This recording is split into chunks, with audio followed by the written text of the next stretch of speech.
El viento del norte tiene un carácter extraño. No es un viento que se pueda describir en una sola palabra. A veces silba como si estuviera triste. Otras veces golpea como si quisiera recordarte que estás vivo. Pero la mayor parte del tiempo se siente como un murmullo constante, un recordatorio de que en aquellas tierras de Escandinavia, la naturaleza siempre tenía la última palabra. Imagina despertar cada mañana con ese sonido, no con el canto de pájaros exóticos, ni con el bullicio de una ciudad, sino con un aire frío que entra por cada rendija, que roza tu piel como si quisiera robarte el calor que guardaste durante la noche. En una casa de madera, con un techo de paja y un agujero en el centro por donde debería escapar el humo del fuego, la vida comenzaba todos los días envuelta en una neblina gris. Ese humo era el primer compañero de cada vikingo. Quemaba los ojos, resecaba la garganta y dejaba impregnado un olor que nunca desaparecía. La ropa olía a humo, el cabello olía a humo, incluso la piel parecía absorberlo. Y sin embargo, sin ese fuego, la vida no era posible. Era el calor contra el invierno, la luz contra la oscuridad. El mundo vikingo era mucho menos brillante de lo que solemos imaginar.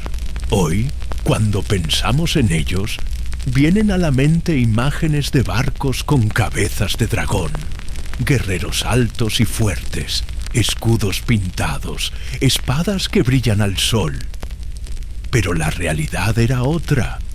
El brillo del metal era raro, porque el metal era escaso y caro. Los barcos, aunque hermosos en diseño, eran incómodos, húmedos, fríos. Y esos guerreros que la historia convirtió en gigantes no eran más que hombres de estatura promedio, con dientes desgastados, manos agrietadas y una esperanza de vida corta. La vida de un vikingo estaba hecha de rutinas. Cortar leña, ordeñar cabras, revisar las trampas de pesca, reparar un techo que siempre parecía ceder bajo la lluvia. No había días libres, no había vacaciones. Cada estación traía un trabajo distinto y cada error podía significar hambre o enfermedad. Pero lo más curioso de todo es que para ellos esa era la normalidad. No había lamentos por una vida mejor, porque no había con qué compararla. No existía la idea de un mundo más cómodo. Nadie soñaba con almohadas suaves, porque no sabían que existían. Nadie se quejaba del humo en la casa, porque todas las casas eran iguales. Eso no significa que no soñaran. Los sueños vikingos estaban llenos de dioses y mundos imposibles. Thor, Odín, Loki, Freyja. Nombres que llenaban las largas noches de invierno. Historias que hablaban de gigantes de hielo, de serpientes marinas, de banquetes en Valhalla. La fantasía era su refugio contra la monotonía. La religión y la mitología eran más que creencias. Eran una forma de darle color a una vida que, de otro modo, habría sido insoportablemente gris. Y es aquí donde comienza nuestra historia aburrida para dormir. Porque si quieres imaginar cómo era ser un vikingo, no pienses en batallas gloriosas ni en tesoros de oro. Piensa en el frío que cala hasta los huesos. Piensa en los días cortos y las noches interminables. Piensa en el cansancio acumulado, en la espalda dolorida, en la tos de un niño que no tiene medicina. Ser vikingo era difícil no porque cada día fuera una aventura, sino porque cada día era una lucha silenciosa contra lo cotidiano, contra el barro, contra la humedad, contra el hambre, contra la espera. Y esa es la verdadera historia que pocas veces se cuenta. La de hombres y mujeres que en su mayoría nunca vieron grandes batallas, pero que cargaron con un peso que hoy nos resultaría insoportable. Así que, si estás escuchando esto mientras intentas dormir, relájate, porque lo que viene no es un relato de acción, sino una letanía lenta, llena de descripciones largas, de detalles mínimos, de escenas que se arrastran como los inviernos nórdicos. Un relato que busca cansarte, aburrirte y de paso mostrarte que la vida de un vikingo era mucho más difícil de lo que creemos. Despertar en una casa vikinga no era algo que sucediera de golpe, como cuando alguien en la modernidad se levanta con un despertador. Era más bien un proceso lento, pesado, casi inevitable. El humo del fogón, que nunca se apagaba del todo, era lo primero que llenaba los pulmones. La garganta amanecía reseca, con un sabor a ceniza mezclado con saliva. El cuerpo, adolorido por haber dormido sobre paja, tablas de madera o pieles endurecidas, se resistía a moverse. El día comenzaba en penumbra. Incluso en verano, el sol no entraba directamente a las casas, pues éstas estaban construidas más para resistir que para dejar pasar la luz. Y en invierno, la penumbra parecía eterna. Se despertaba uno no porque el cuerpo estuviera descansado, sino porque había trabajo que hacer. El desayuno no era un festín. El romanticismo de imaginar banquetes vikingos con carne asada y cuernos de hidromiel pertenece a las sagas y a la ficción. La realidad era mucho más austera. Pan de cebada duro, casi siempre horneado días antes. Una papilla de avena o cebada hervida en agua, a veces en leche si había vacas disponibles. Tal vez un pedazo de mantequilla rancia, cuyo sabor fuerte se disimulaba con hambre. La leche, si había, se reservaba para los más pequeños, porque cada gota contaba. El agua no siempre era fácil de conseguir. Muchos bebían cerveza ligera, una especie de líquido bajo en alcohol que servía más como sustituto de agua potable. No era la bebida festiva que solemos imaginar, sino una necesidad práctica. Hervir los granos y fermentar ligeramente el resultado ayudaba a matar bacterias y a evitar enfermedades. Los hombres solían salir temprano. Dependiendo de la estación, podían dedicarse a preparar los campos, a reparar barcos, a cortar árboles para leña o a revisar trampas de caza. Los inviernos eran los peores, porque el trabajo era más de resistencia que de producción. Cortar madera suficiente para mantener vivo el fuego, romper el hielo para conseguir agua, cazar algún animal pequeño que pudiera complementar la dieta. Las mujeres, lejos de quedarse con labores ligeras, tenían una carga igual o mayor. Eran responsables de mantener el hogar, de alimentar a los niños, de procesar la leche para hacer queso, de hilar lana o lino, de mantener la ropa en condiciones mínimamente utilizables. Y también, en ausencia de los hombres, que a menudo se iban en expediciones, eran quienes trabajaban en los campos y defendían la casa si era necesario.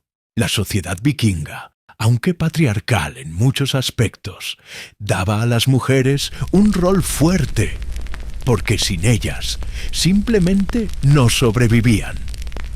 Los niños crecían rápido, no porque tuvieran prisa, sino porque la vida no les daba otra opción. Desde 1900, los 5 o 6 años ya ayudaban con tareas simples. Llevar agua, cuidar a los animales más pequeños, recoger leña. A los 8 o 10 años podían encargarse de herramientas, de remar en pequeños trayectos o de ayudar a preparar redes de pesca. La niñez, en el sentido moderno de jugar sin responsabilidades, era corta y casi inexistente. La ropa vikinga no era cómoda. Estaba hecha de lana gruesa, lino vasto y pieles curtidas de animales. Abrigaban, sí, pero picaban y pesaban. Además, con la humedad constante del clima nórdico, rara vez estaban completamente secas. Los pies sufrían especialmente.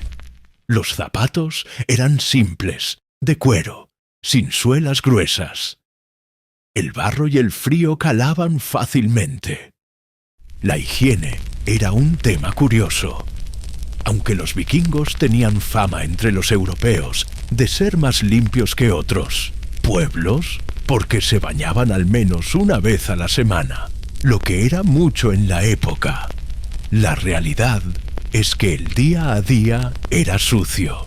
El humo impregnaba todo. Los animales vivían cerca de las casas. El barro era omnipresente. Aún así, usaban peines de hueso, limpiaban sus uñas y cuidaban su cabello. No era vanidad, sino necesidad. Los piojos y pulgas eran plagas constantes. La comida era repetitiva. El pescado era la base en muchas zonas, sobre todo arenques, bacalao o salmón, que se secaban o ahumaban para conservarse. La carne era más rara, porque los animales eran valiosos.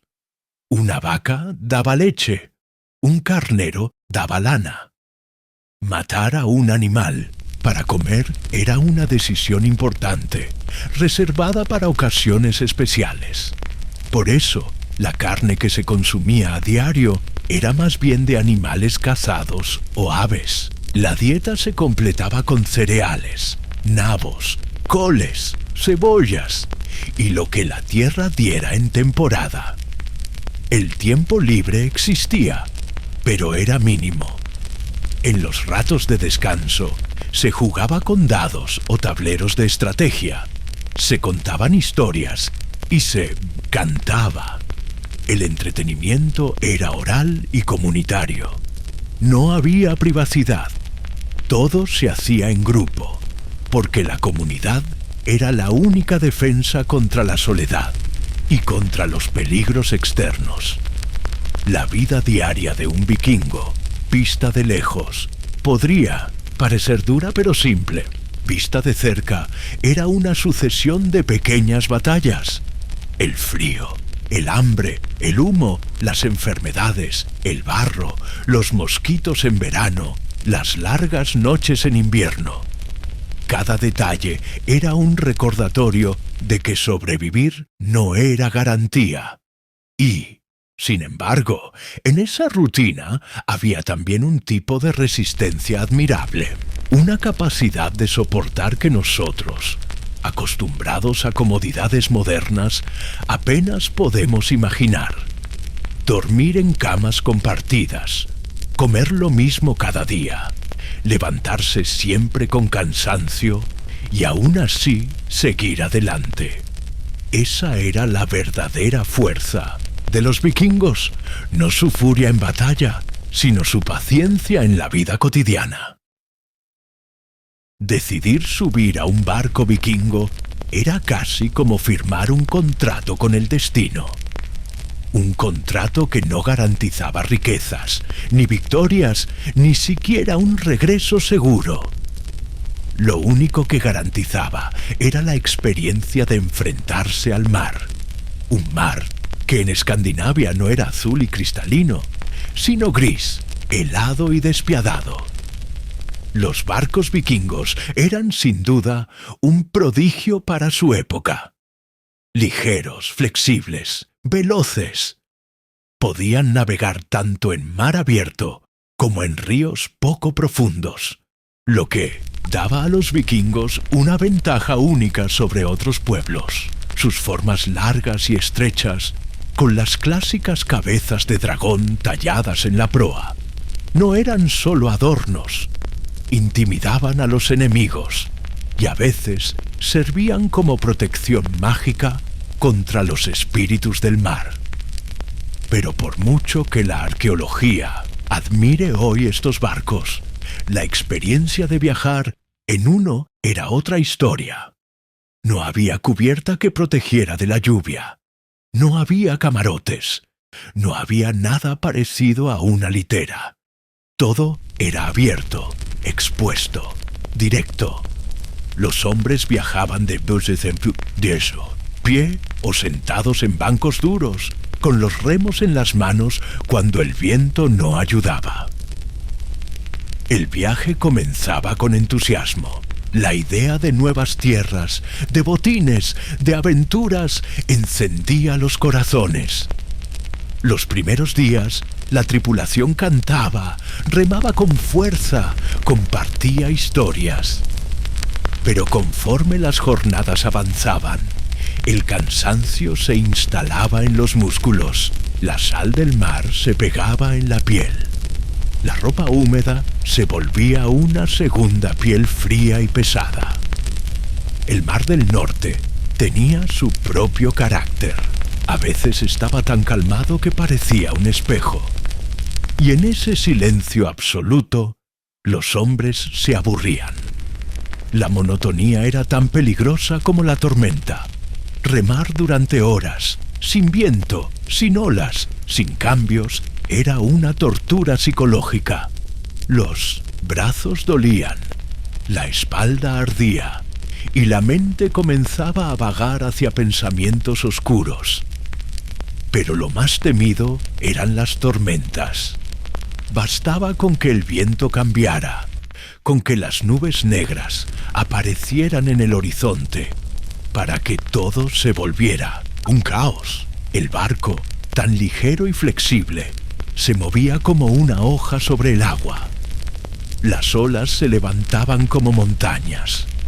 El agua helada entraba por los costados, empapando a todos. Los remos se volvían inútiles. La vela podía desgarrarse en un instante. Hombre al agua era, casi siempre, un hombre perdido. No había forma de rescatarlo. El mar helado robaba el calor del cuerpo en cuestión de minutos, y aunque alguien lograra sujetarse a un remo flotante, la fuerza de las olas solía separarlo del barco antes de que nadie pudiera reaccionar. Dormir en un barco vikingo era una prueba de resistencia. No había camas ni mantas. Los hombres se recostaban como podían, unos contra otros, temblando bajo la lluvia o el rocío nocturno. La ropa mojada rara vez se secaba. El frío calaba los huesos. El sueño era ligero, interrumpido por el crujir de la madera, el golpeteo de las olas, el silbido del viento. La comida durante los viajes era simple y repetitiva. Pescado seco, carne salada, pan duro. Todo debía resistir semanas sin echarse, a perder. El agua dulce era limitada y por eso se recurría otra vez a la cerveza ligera. El estómago protestaba, pero no había elección. Y cuando las reservas escaseaban, los hombres se conformaban con raciones cada vez más pequeñas. Las supersticiones estaban siempre presentes. Algunos marineros observaban las aves para predecir la cercanía de tierra. Otros lanzaban ofrendas, pequeñas al mar para apaciguar a Njordr, el dios del viento y las olas. Cada trueno podía ser interpretado como la cólera de Thor. Cada corriente extraña como un aviso de que Jormungandr, la gran serpiente marina, se movía bajo las aguas. Había momentos de belleza, sí. Ver el sol levantarse en el horizonte, sentir el viento empujar la vela y avanzar a buena velocidad, escuchar los cantos que marcaban el ritmo del remo. Pero esos momentos eran breves. Lo que dominaba la memoria era el cansancio, la humedad constante, el miedo a lo imprevisible. El regreso a tierra firme era siempre un alivio, incluso cuando lo que esperaba era una batalla, una aldea enemiga o el trabajo pesado de descargar el barco. Nada se comparaba con la sensación de pisar suelo sólido otra vez. El cuerpo, acostumbrado al movimiento constante de las olas, seguía tambaleándose durante días. Algunos hombres decían que, al dormir en tierra tras un viaje, soñaban que seguían meciéndose en el mar. Y aún así, a pesar de todo, los viajes eran necesarios. Era la única forma de comerciar, de explorar, de saquear, de sobrevivir en un mundo donde los recursos locales nunca eran suficientes. El mar era una amenaza, pero también una promesa. Y los vikingos, con toda su resistencia, aprendieron a convivir con ese doble filo. La vida de un vikingo en los viajes no era de gloria constante. Era de espera, de monotonía, de miedo y de frío. Y en esas largas jornadas, mientras el horizonte parecía no cambiar nunca, seguramente muchos pensaban que la vida en casa, con su humo, su pan duro y su rutina, era, después de todo, menos difícil que el vaivén eterno del mar. La imagen popular de un vikingo en batalla es la de un guerrero imparable. Un hombre enorme, con barba espesa, hacha en mano y un grito que hiela la sangre del enemigo. Pero la realidad de las batallas vikingas era mucho más confusa y también mucho menos gloriosa. Cuando un grupo de vikingos llegaba a una aldea costera, el primer momento era de tensión. El barco se acercaba, las velas se bajaban y los remos empujaban hasta que la madera golpeaba la arena. Los dragones tallados en la proa parecían fieros, pero quienes bajaban del barco no eran demonios. Eran hombres cansados, con hambre, a veces enfermos. La ferocidad que mostraban estaba sostenida por necesidad, no por una fuerza mística. El ataque casi siempre era rápido. No había largas formaciones ni estrategias complejas. El objetivo era sorprender, entrar, sembrar el si hechos caos, llevarse lo que se pudiera. Oro, plata, ganado, esclavos. A veces incluso cosas más sencillas. Comida, herramientas, madera, porque la vida en Escandinavia no siempre daba lo suficiente, y todo podía convertirse en recurso. Las batallas campales, esas que imaginamos con ejércitos frente a frente, eran raras.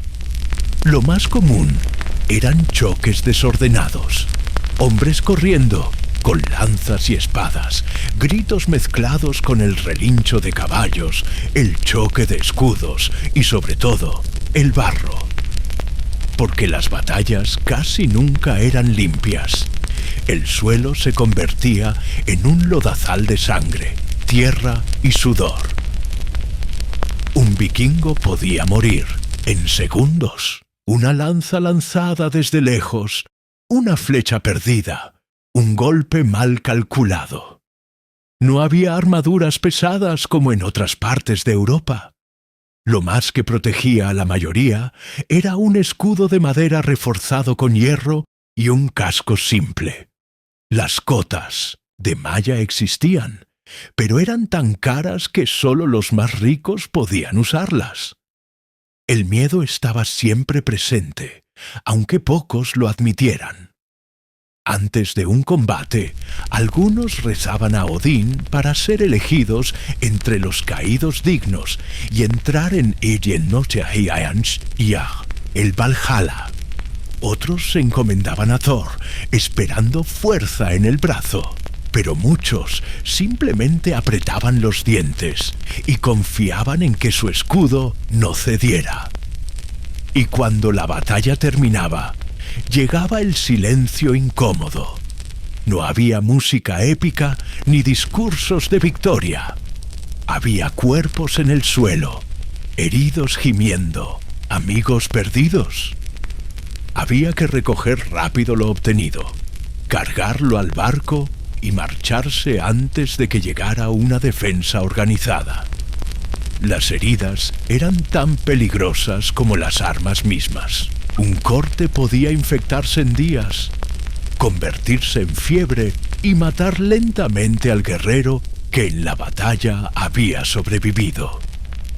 El honor de caer luchando no siempre era tan común como se cree. Muchos morían después, en sus aldeas, consumidos por enfermedades que no tenían cura. Y lo más duro de todo era la desilusión, porque no todos los saqueos eran exitosos.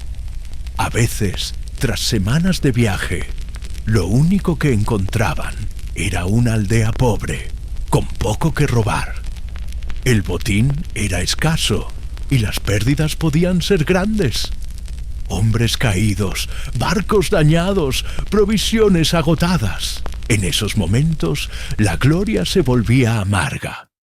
Había historias de grandes victorias, sí, de reinos saqueados, de monasterios arrasados, de tesoros obtenidos. Pero por cada relato heroico, había decenas de expediciones que apenas lograban sobrevivir. Y esa es la parte aburrida que rara vez se cuenta. Que la vida de un vikingo en batalla no era un desfile de triunfos, sino una sucesión de riesgos, de miedos y de pérdidas. Al regresar a casa, los guerreros no siempre eran recibidos como héroes. A veces volvían con poco o nada. A veces regresaban heridos, incapaces de trabajar. A veces no regresaban en absoluto. Y las familias que esperaban quedaban con la desilusión de haber sacrificado tanto para recibir tan poco. Ser un vikingo en batalla no era garantía de fama. Era, más bien, una ruleta en la que cada lanzamiento podía significar un tesoro o una tumba anónima. Y entre tanto mito de fuerza y valor, lo que se escondía era la realidad de hombres comunes que luchaban no por gusto, sino por necesidad. Un hogar vikingo no era un castillo ni una granja abundante. En la mayoría de los casos, era una casa larga hecha de madera y turba, con un techo bajo cubierto de paja o hierba. El humo del fuego central llenaba el aire, pues las chimeneas eran rudimentarias y el humo apenas salía por un agujero en el techo. Todo olía a humo, lana húmeda, pescado seco y cuero. Dentro de esas casas vivían familias enteras, padres, hijos, abuelos y a veces esclavos domésticos. No había habitaciones privadas, salvo quizás un rincón más apartado para los jefes de familia. Dormían sobre pieles, juntos para conservar el calor. En invierno, el interior era cálido pero sofocante. En verano, era húmedo y lleno de mosquitos. El hogar era un lugar de trabajo constante. No existía eso de descansar todo el día. Siempre había que cuidar el ganado, remendar ropa, reparar armas, construir herramientas, moler grano, secar pescado, cortar leña, hilar lana. La vida en casa era tan agotadora como una expedición. Pero lo más curioso es que muchos vikingos no pasaban demasiado tiempo en sus hogares. Los viajes eran largos. Una expedición podía durar meses, incluso años, si llegaban a Irlanda, Inglaterra o más allá. Algunos nunca volvían. Otros regresaban después de tanto tiempo que sus hijos ya eran mayores, o sus esposas habían tenido que sostener la casa casi solas. Para las mujeres, el hogar era tanto refugio como carga. Se ocupaban de los cultivos, los animales y la familia entera mientras los hombres se iban. Eran las verdaderas administradoras de la vida cotidiana.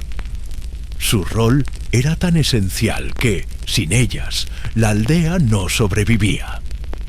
Sin embargo, rara vez sus nombres pasaban a la historia. El hogar entonces era un lugar extraño, deseado, pero siempre lejano. Los vikingos soñaban con volver, pero al mismo tiempo sabían que allí les esperaba otra rutina agotadora. Y no siempre había alegría al regresar. Si el viaje había sido un fracaso, la decepción pesaba más que el descanso. Los hijos crecían con padres ausentes. Aprendían a trabajar en la granja desde muy pequeños, a manejar un cuchillo de hierro antes que un juguete. El juego existía, claro. Corrían, competían, imitaban a los adultos. Pero la infancia era corta. A los 10 o 12 años ya podían ser considerados parte útil de la familia. El hogar tampoco estaba libre de tragedias. Un invierno duro podía acabar con las reservas de grano y obligar a comer corteza de árbol o caldo aguado. Una enfermedad podía recorrer la casa entera, llevándose a niños o ancianos sin remedio. Las historias de la Edda y los cantos sobre dioses eran un consuelo, pero no llenaban el estómago ni sanaban la fiebre. Y cuando los hombres regresaban, el hogar se convertía en un espacio de relatos.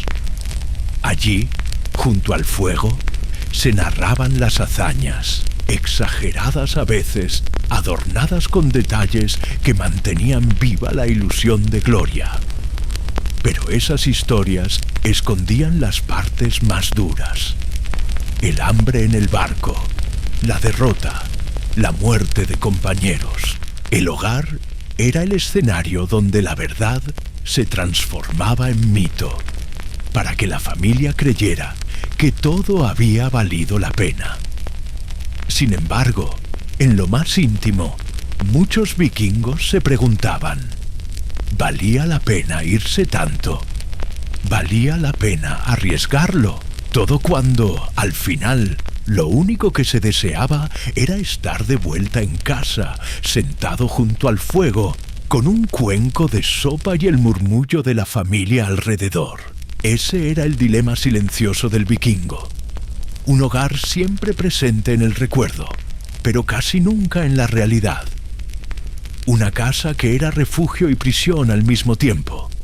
Una llama cálida, pero distante. Para entender de verdad la vida de un vikingo, no basta con hablar de barcos, batallas o granjas. Hay que mirar hacia lo que sostenía sus días: las creencias. El mundo de un vikingo estaba tejido con mitos, dioses y presagios. Nada era casualidad. Nada era simplemente azar. Todo tenía un motivo que conectaba lo humano con lo divino. Ellos no veían el cielo como un vacío. En las estrellas podían leer señales y en las tormentas podían escuchar la furia de Thor. Cada trueno no era solo un fenómeno natural, sino un recordatorio de que los dioses estaban mirando, evaluando, castigando o protegiendo. El peso de esas creencias era enorme, porque no eran historias contadas solo para entretener a los niños. Eran normas invisibles que guiaban la vida. Si un cuervo volaba en la dirección equivocada antes de zarpar, podía significar un mal augurio. Si un niño nacía en cierto día, podía cargar con un destino difícil. Si alguien enfermaba, quizás era castigo de una falta contra los dioses. En el centro de esas creencias estaba el destino, conocido como Wyrd. Para los vikingos, la vida no era una serie de elecciones libres, sino un hilo tejido por las Nornas, las diosas del destino. Ellas decidían el principio y el final de cada vida. Uno podía luchar, esforzarse, rezar, pero en el fondo, lo que estaba marcado no se podía cambiar.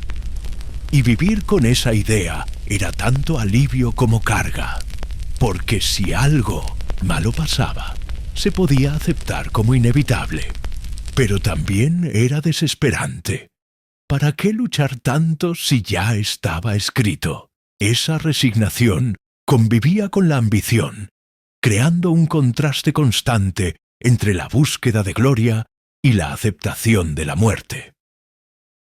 El Valhalla era el sueño de muchos guerreros, un salón inmenso donde Odín recibía a los caídos más valientes, aquellos que morían con un arma en la mano. Allí habría banquetes eternos, combates gloriosos y una vida sin sufrimiento. Pero alcanzar ese destino no era fácil. No bastaba con morir, había que hacerlo de la manera correcta. Una muerte en cama, por enfermedad, era vista como indigna. Un guerrero que caía de fiebre en su choza podía temer que su alma terminara en Hel, un reino gris y sombrío, lejos de los banquetes de Odín. Esta obsesión por morir con honor pesaba sobre cada vikingo. Significaba que la batalla no solo era un asunto de supervivencia, sino una prueba espiritual. Cada vez que levantaban un hacha, no luchaban solo contra un enemigo, luchaban contra el miedo de quedar fuera del Valhalla. Las mujeres también llevaban su propio peso espiritual. Ellas mantenían los rituales domésticos, preparar ofrendas, cuidar símbolos, repetir plegarias. En los cambios de estación, realizaban sacrificios de animales, ofreciendo sangre a los dioses para asegurar cosechas o protección. Esa sangre que se recogía en cuencos y se esparcía sobre los altares era un recordatorio de que nada en la vida llegaba sin precio. Y estaban los rituales más oscuros, de los que no se hablaba tanto, pero que existían. En ocasiones extremas, los vikingos podían recurrir a sacrificios humanos para ganar el favor de los dioses. Estos actos, aunque raros, eran temidos y recordados como un deber espantoso. Imagina vivir en un mundo donde podías temer no solo a tus enemigos, sino también al deber religioso que te obligaba a dar la vida de otro por la tuya. Las supersticiones eran constantes. Un cuchillo colocado al revés podía traer desgracia. Soñar con ciertos animales era señal de muerte. Un extraño en el pueblo podía ser un emisario disfrazado de Loki, sembrando caos. Los vikingos vivían entre símbolos, presagios y advertencias, y todo pesaba en sus decisiones. Lo curioso es que este peso de las creencias no desaparecía nunca. Estaba en la granja, en la mesa, en el barco, en la cama. Cuando el viento soplaba fuerte, no era solo clima, era una señal. Cuando un niño lloraba demasiado, no era solo hambre. Podía ser un espíritu que lo rondaba. La fe era refugio, sí. Les daba sentido al sufrimiento, esperanza en medio de la dureza, promesas de un más allá donde habría descanso. Pero también era una cadena invisible que exigía, vigilaba y condenaba. Así, la vida del vikingo estaba marcada por un peso espiritual constante. Y ese peso, aunque no se veía, era tan duro como remar durante horas o enfrentar una tormenta en el mar, porque no se podía escapar de él. Siempre estaba ahí, recordándoles que el mundo no era solo tierra y mar, sino un tapiz tejido por dioses caprichosos y destinos ineludibles. Ninguna era dura para siempre, y la de los vikingos, por muy fiera que parezca en las sagas, también tuvo un final. Durante casi 3 siglos, los pueblos del norte cruzaron mares, atacaron monasterios, comerciaron en mercados lejanos y fundaron asentamientos en tierras extranjeras. Desde Inglaterra hasta Rusia, su sombra se extendió, pero lentamente, aquello que parecía imparable comenzó a desmoronarse. La caída de los vikingos no fue una gran batalla perdida ni un cataclismo repentino. Fue algo más aburrido, lento y silencioso. La transformación del mundo alrededor de Brentosedrug, ellos. Primero, las defensas de los reinos que sufrían sus ataques mejoraron. Las aldeas costeras empezaron a levantar murallas, los monasterios a reforzar puertas, los ejércitos a organizarse. Ya no era tan fácil llegar, saquear y marcharse. Lo que antes era una sorpresa, se convirtió en un enfrentamiento preparado. Segundo, la cristianización fue cambiando el norte. Poco a poco, el mensaje de un Dios único fue reemplazando los cantos de Odín y Thor. Los reyes escandinavos comenzaron a convertirse al cristianismo, no solo por fe, sino también por conveniencia política. Era más fácil comerciar, negociar y ser aceptado en Europa si se compartía la misma religión. Así, los dioses que habían guiado a generaciones enteras fueron quedando en el pasado, convertidos en historias de ancianos. Tercero, la vida misma llamó a la calma. Los vikingos que habían saqueado empezaron a asentarse en las tierras conquistadas, en Inglaterra, Irlanda, Normandía, incluso en Sicilia y Bizancio. Los antiguos invasores se convirtieron en agricultores, mercenarios, comerciantes. Los hijos de guerreros crecieron más interesados en heredar granjas que en remar hasta lo desconocido. La necesidad de aventuras fue reemplazada por la necesidad de estabilidad. Y así, poco a poco, el vikingo dejó de ser el temible invasor que todos temían y pasó a ser un recuerdo. Pero lo curioso es que el recuerdo nunca desapareció del todo. Se convirtió en mito. Las sagas, escritas siglos después de que los vikingos dejaran de surcar los mares, transformaron a hombres comunes en héroes legendarios. Los detalles incómodos, el hambre, la derrota, el aburrimiento, las enfermedades, se fueron borrando o suavizando. Lo que quedó fue la imagen romántica, barcos majestuosos, guerreros indomables, banquetes eternos en el Valhalla. Esa imagen viajó a través de los siglos. Fue cantada por poetas, usada por reyes para inspirar orgullo, recuperada en el siglo XIX por escritores que buscaban raíces heroicas para sus naciones, y en la actualidad ha sido convertida en películas, series, videojuegos, camisetas. El vikingo real, ese que sufría con los pies mojados en un barco, que temía morir de fiebre, que regresaba con las manos vacías después de un saqueo fallido, quedó enterrado bajo capas de mito. Lo que sobrevive en la memoria colectiva es un reflejo distorsionado, una versión más fuerte, más gloriosa, más atractiva. Pero la verdad aburrida, y también triste, es que los vikingos no eran semidioses ni invencibles. Eran personas comunes que vivían en un entorno difícil, que luchaban por sobrevivir y que, como todos los pueblos de la historia, terminaron cediendo al paso del tiempo.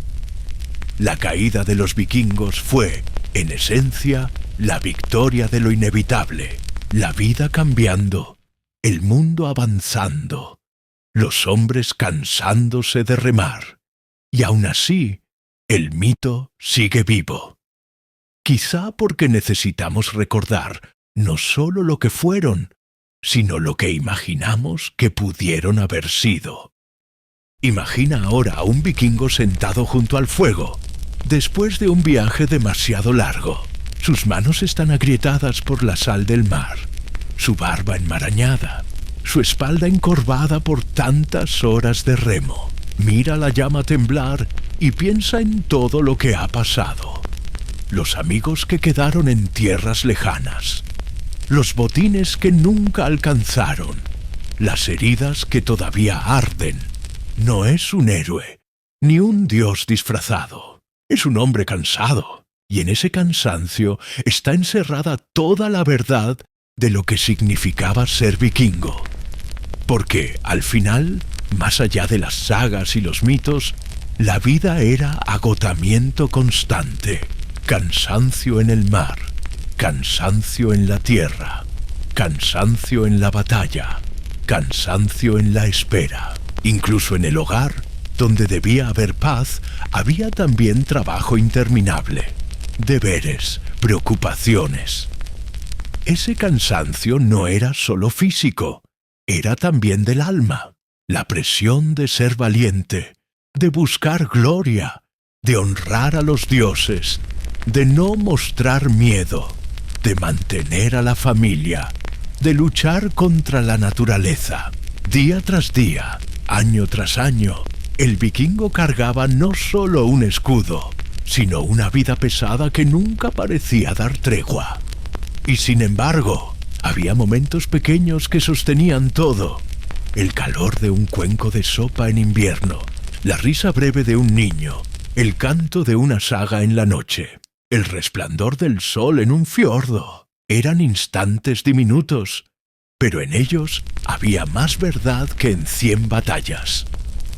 Con el tiempo, el vikingo entendía que la gloria era un espejismo, que lo importante no era morir en combate ni soñar con el Valhalla, sino aguantar un día más, resistir, volver a casa aunque fuera con las manos vacías, abrazar a la familia, dormir, aunque fuera unas horas, con la ilusión de que mañana habría pan. Ese es el cansancio eterno de un vikingo, la lucha interminable por sostener la vida en un mundo que parecía siempre en contra. No hay música épica en ello, ni hachas brillando en el sol, solo el murmullo de las olas, el crujido de la madera, el peso de los años.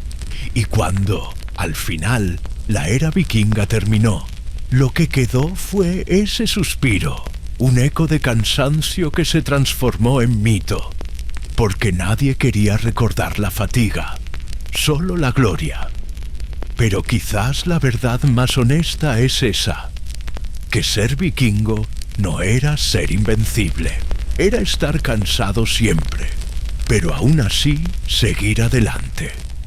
Y ahora, querido oyente que busca dormir, tal vez entiendas que este relato no era de espadas brillando, sino de hombres agotados. Y si el sueño te alcanza en este momento, habrás sentido un poco de lo que sentía aquel vikingo, cerrando los ojos al fuego, deseando descansar, aunque fuera por una noche.